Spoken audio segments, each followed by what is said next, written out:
What's up guys, Everything Apple Pro here, and today I wanted to show you 50 tips and tricks you may not know about your brand new Apple Watch. And this includes some hidden features, basically stuff that you can't really see from the surface. This is more detailed usage of the Apple Watch. I'm going to skip over the most basic features. I'm sure you guys are all familiar with those already, but I'm going to go ahead and show you some of those features that Apple hasn't advertised very well. Now I'm sure anybody that watches this can leave knowing a few new features you did not know previously. So real quick, I want to get you guys oriented with all of the buttons and basic operation. This button right here, the power button, if you double tap that, it'll go ahead and bring up Apple Pay. I don't have it set up, but it's a really quick way to get into that. Easily go back into the last application you were using just by double tapping that crown. This is a feature it took me a while to discover. Just double tap it and it shoots you right back to the last application. Now if you go to the clock view and you're over here and you double tap it, again, it'll bring you to that last application. Easily take a screenshot just by pressing both the crown and the power button together, just like that. And it appears on your iPhone, of course, slightly enlarged, but it will be in your photos on your iPhone. Now, if your Apple Watch is unresponsive, you can force reset it by holding both the crown and power button and holding them for about 10 seconds. Your device will reset and restart accordingly. If you guys are inside of an application, and I know this doesn't happen often, but if it does, if an app becomes unresponsive, there's one way to force close that app without needing to hard reset. Just hold the power button to bring up the menu and then hold it once again, keep holding it, and that app will close. Now when you open it up, it starts fresh. Now to drag an application is very simple, very similar to the iPhone. Just hold on an app, make sure not to press too hardly, otherwise it activates force touch. Just grab the icon and move it around. Now it's a little bit simpler if you do it off of your iPhone, but again, it's very simple to do. Now to delete an app, of course, just have it in the view, and it has to be a third-party application. You can't delete stock apps. Now all you have to do is click the little X, and it can be hard to do. And if you delete it from your watch, it does not delete from the iPhone, just from the Apple Watch. Now if you guys have a whole bunch of notifications in the notification view, all you guys have to do is hold onto one and select clear all. As simple as that.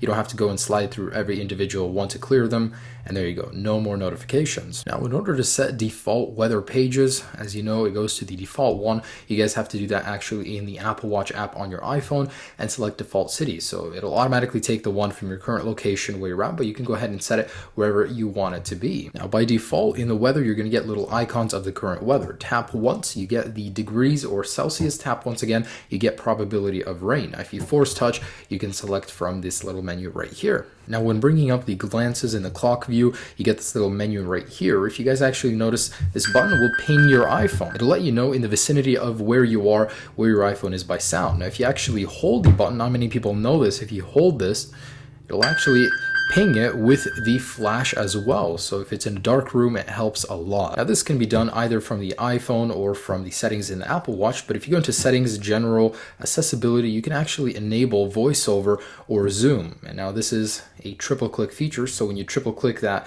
digital crown, it'll actually zoom in for you, which is pretty handy. This screen is really small, or it'll read stuff to you with voiceover. Really nice. Now, also in the settings, if you guys go into sounds and haptics, you can adjust the haptic strength on your device. So here you go. You can actually select this guy, make the haptic less noticeable or more noticeable if it's not noticeable enough for you. Now, if that's not enough vibration for you, you can actually go into the Apple Watch on the iPhone settings and go into sounds and haptics and enable prominent haptics. So this will ensure you can feel that vibration on your wrist if you just can't feel it. Now this is a feature you can enable after immediately waking your device, and you can disable it. Hey Siri, and Siri will come up to help you. So Siri can actually launch applications as well. So if I bring up Siri right here, launch settings. So your Apple Watch can actually be used to launch applications. I know if you have a lot on here, they can be hard to reach, hard to zoom in on, so it makes life a little bit easier. Now, a lot of people don't know this, but you can actually dismiss Siri when you launch her just by saying, never mind. And there you go, Siri will go away on its own. And that's not limited to never mind. You can say piss off or go away and she'll get the message. Now, sometimes the message quick replies do not do the trick. So it makes sense to have some options to actually add your own custom replies. So if you actually go into default replies, you can replace the default ones with custom messages of your own. Now in the messages application, you can actually create a new message just by force clicking and selecting new message. Now you can actually send a friend your location when within a text conversation. Just force touch in here and select send location. It'll send that to your friend. You guys can actually use an iPhone feature inside of the messages application. If you have a lot to scroll through, just tap the top of the display and it'll go ahead and zoom to the top. Now Now, when sending in an emoji to someone, if you actually go into the emoticons all the way on the right, you'll have your most recently used or most commonly used over here. And if you actually go to these guys, of course, you can scroll through them to change the emoticon, but if you actually force touch, it changes the color. You have a little bit more options over here, so really cool. Now, here's a pretty neat feature Apple really hasn't talked about, and it's handoff. If you're using an app on your Apple Watch,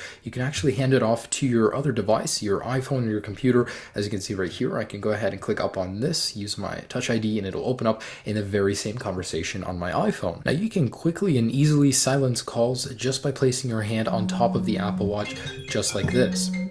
Now, it doesn't actually stop the call. It's the same effect as pressing the power button once on your iPhone. It just silences it. Now, default on the Apple Watch, when you raise the actual watch to your wrist after deactivating it, it'll bring up the clock face. You can actually go into settings and then go into general, and then scroll down and select activate on wrist raise. And in here, you can actually make it so it displays the last used application instead of just the clock face. So when it goes black, it actually goes up to the last application instead of just the watch face. The music app is kind of limited when it comes to control, but you can actually force touch inside of the music application and it'll bring up an extra set of controls where you can decide a source, you can AirPlay it to something, and there's a couple other buttons over here.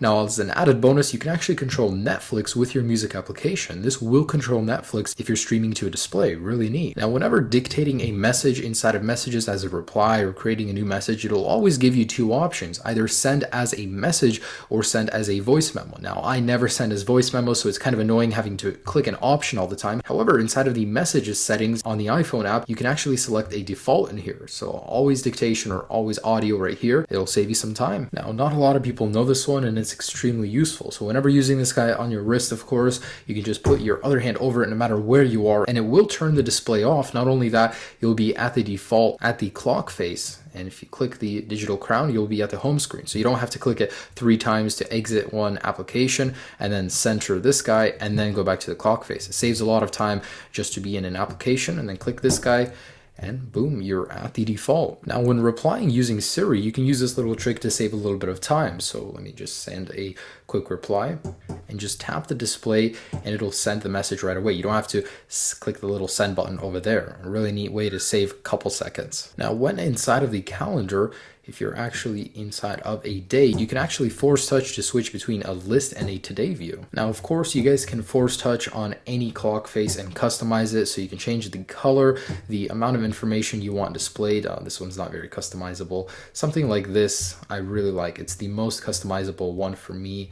You can put a whole bunch of information anywhere you like. So force touch, customize. You change the colors, the location of the information, really nice. Now, when actually using the astronomy clock face, there's a couple things I've noticed. For one, the amount of refinement in here is awesome. If you actually zoom out of this clock face or zoom into it, it'll actually turn into the Earth. And not only that, if you're actually in the other one right here, the sun view, same thing. It'll actually zoom into the sun, which is a really nice little touch of refinement. Now, in the astronomy clock face, if you actually go to the constellation view over here, just double tap on the display and it'll bring up the actual planet overview over here. So it gives you a name of all those, double tap, and it goes back. Now, when actually receiving a call, you don't see any other options, but if you actually slide up, you now have an option to send a quick reply and answer on your iPhone. This is an option that you wouldn't usually see if it's just down here. So slide up, you have those options. Now, if you guys actually want to make a straight line out of apps, let me show you how to do it. And you can actually make some really unique layouts with this. So I love how you can customize it truly. And just to show you guys, you can actually go all the way around with one icon. So you gotta just play with them for a little bit. As you guys can see right here, I'm creating one line layout. So you always have to have another app right there. If you want to go up, you got to keep adding more. But you can create really nice icons, just outlines. It's a little tricky, but you can create one layer app icon layouts. Now, a lot of people don't know this, but you can actually use the power button when using the camera on your iPhone as a viewfinder.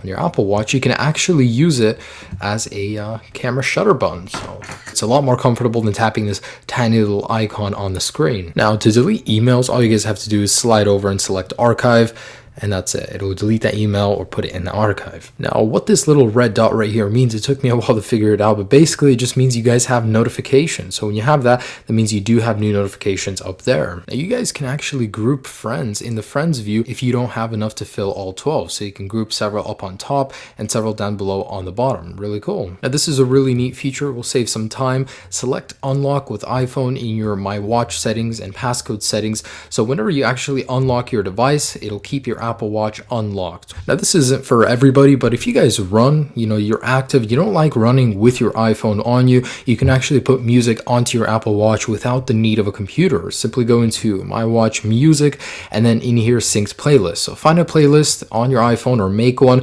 with a certain amount of songs. I think you can add up to 2 gigabytes, and you can go ahead and select it, and it'll sync it to your device so you can play that music with Bluetooth headphones without the need of an iPhone. Now, there's only a limited amount of memory on the Apple Watch, so it makes sense to keep track of everything that's taking up all that memory. In general, in usage, in here you can see all of the actual apps and how big they are, how much memory they're taking, so you can delete which ones you don't need accordingly. Now, you can do this through both, but in the Apple Watch settings, if you actually go into brightness and text size, you can adjust the text size, because if you have a 38mm watch, things can be hard to see. If you click over here, you can actually adjust. There are 6 notches that you can choose from. Make the text larger or smaller. Now, in the iPhone settings, do not disturb, you can select mirror iPhone, so that when you enable do not disturb mode over here inside of control panel, it mirrors on the iPhone and you no longer get notifications on either, or you can just choose to strictly have it on the Apple Watch. And just a quick tip, if you guys are in the friends view and you hover over a friend and you click on them and they have a little hand symbol in here, I don't have it, it means that the other person has an Apple Watch. None of my friends do, so I can't show you guys that, but it is there. Now, I actually wanted to mention a couple power saving tips at the end. I know the battery life isn't great. For me personally, I can get a full day of use and still have like 30% at the end, but if you want to maximize that battery on the Apple Watch, make sure you use dark clock faces. So brighter clock faces will drain more battery life, like this. Black and yellow colors will save the absolute most battery life on the Apple Watch OLED display. And of course, we have power reserve mode. So hold that power button and you can enable power reserve mode, which pretty much puts the Apple Watch to sleep. It's only used as a watch, nothing else. Now, you can also save a lot of battery life and a lot of frustration by filtering notifications. By default, almost every single application that's installed will have some sort of notifications. Well, in here, you can choose which applications you would like to send you notifications, which ones you wouldn't. And if you guys actually go into settings and then workouts, or workout over here, there's a power saving mode. So it doesn't automatically scan your heart rate every 15 minutes or so. By disabling that, just want to make sure you know that is turned off. And another one to actually save battery life, if you guys go into general on your iPhone and then accessibility again, in here, if you enable reduce motion and reduce transparency, they will save battery life. And an extra one is grayscale. So it will actually turn your whole Apple Watch black and white. And that does help with battery life. However, it completely ruins the experience. So that's like last resort if you absolutely need every second. So guys, that's just about it. Just one last tip is that Apple recommends you calibrate your watch. If you guys are going to be using this for outdoor runs, any sort of exercise, Apple has a page where they have instructions to go ahead and calibrate the Apple Watch to yourself. If you're going to use GPS, you need an open field to do it, but I will drop a link down below in the description where Apple has laid out the instructions to do so. So guys, that's just about it. I know a lot of people are receiving their Apple Watches or will be throughout the next few weeks, so I just wanted to lay out some tips for you guys, some hidden features that you may have not known about. Hopefully you learned a thing or two in this video, and now you are an Apple Watch Pro. So thanks for watching, guys. Have a great day and enjoy your shiny brand new Apple Watches. Peace.